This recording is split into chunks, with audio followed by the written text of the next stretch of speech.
Odisha cricket team रे आदिवासी झियो सुभद्रा बापा मां को आखिरे खुशी लुह कथारे अछि बणर मल्ली बणरे मोड़ी जाए किंतु ताको भूल प्रमाणित करिसेंती ढेंकानाल जिला भुवन ब्लॉक बालिबो पंचायतर बाउंसकण ग्रामर सुभद्रा माझी बयस मात्र 14 वर्ष। बापा केशरी माझी और माँ अलिभा माझी बापा चाष काम करी भरण पोषण करती। जो झील को बापा माँ क्रिकेट खेलिबा पाई बारण करथिले से झील पाई आज खुशीर लुह झराउछंती बापा माँ। झील आहुरी आगको जाऊ बोली बापा माँ आशीर्वाद करिसेंती। मु बहुत खुशी अच्छी बहुत खुशी माने मुझे कल्पना कर मो झीटा आज आम राज्य सिलेक्शन हो कि खेली पार से भरोसा भी नाला मतलब खेलुची खेलु जी कोच दौले भर मुझे को बेसी भल पाए आ पुओ चाहे झील आजिकल दुनिया सबकि झील को बहुत भल पाए खेलना सी आमर जी भुवन जड़े अच्छे कि कोच जी नाम तो ठीक से जानी राजा बोली कहती जो तांकरी कथार से झीटा खेला जहाँ धीरे धीरे खेलिकी उन्नति कर। सुभद्रा माझी आज ओडिशा टीम सिलेक्शन होती एटा बहुत गर्वर कथा। आम जेहेतु गोटे आम आदिवासी आमर माटी है माँ आम आदिवासी संप्रदायर लोक मैंने झील मानक एत प्रोत्साहन दिखती किंतु से निजे निज गोड़े ठिया होना से आज देखी पुअठू मु कम नुह।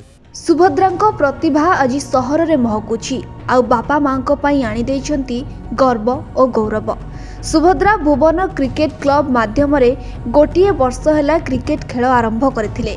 निज परिश्रम मनोबल और कोच राजेश जेना को नेतृत्व रे ओडिशा टीम रे खेलिबा पाई चयन होइछंती।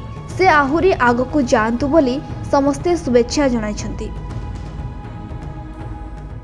खुशीमुखी समस्त तो आम 4 जन ये फील्ड रे प्रैक्टिस करूँ भुवन ग्राउंड रे एवं ये 4 जन भितर गोटे झील अंडर 16 रे स्टेट को रिप्रेजेंट करुच्ची ता ना हूँ सुभद्रा माझी। बहुत खुशी अच्छु आमे मध्य परिश्रम करुचु आमे भी मु भी स्टेट कैंप पाई एवं से नर्भस बहुत होगी परफॉर्मेंस न दे पार बहुत दुखी अच्छी एवं बहुत खुशी अच्छी से स्टेट को रिप्रेजेंट करुच्ची एवं कहूँ कि से आहरी आगू बहुत बाट जाऊ आम टीम ना रखु। आम बहुत खुशी एवं भुवनवासी बहुत खुशी प्रथम थर पर गोटे आमर भुवन अंचल झीटे भुवन ना रोशन कर स्टेट टीम पर सिलेक्ट होती अंडर 15 रे सुभद्रा माझी जे कि लगातार परिश्रम करुले कंटिन्यूअसली 2 वर्ष है लगातार से खेलती प्रैक्टिस केवे बंद हुए एवं सहित बहुत अन्य छोट छोट पिला माने हमर लेडीज टीम अच्छी बर्तमान वुमेन्स टीम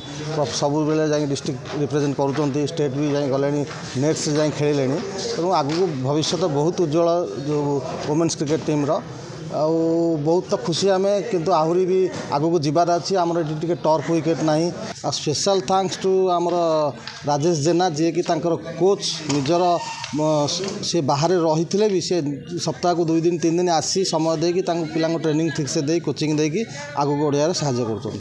सुभद्रांको पाई केवल बापा मां नुह संपूर्ण अंचल गर्वित आगको एभली सफलता हासिल करंतु बोली समस्ते आशा रखिछंती। ढेंकानालरू ईश्वर राउतଙ୍କ रिपोर्ट कलिंग टुडे लाइव।